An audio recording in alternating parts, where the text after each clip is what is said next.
Buenos días para todas las madres de la República del Paraguay. En este día tan especial nosotros queremos saludar a los auténticos cancioneros paraguayos, para todas las madres paraguayas residentes aquí en la República Argentina y por supuesto en el Paraguay.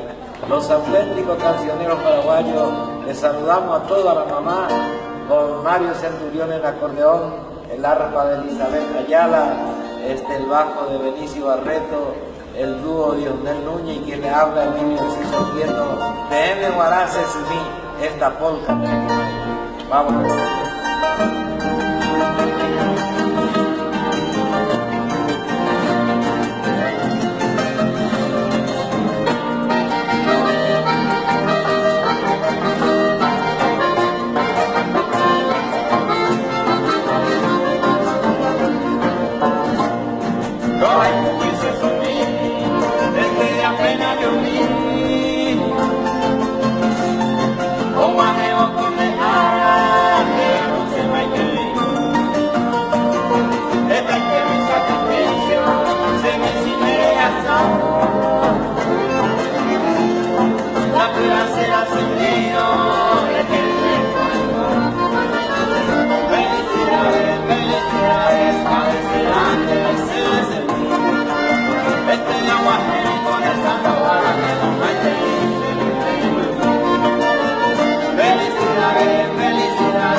Saludar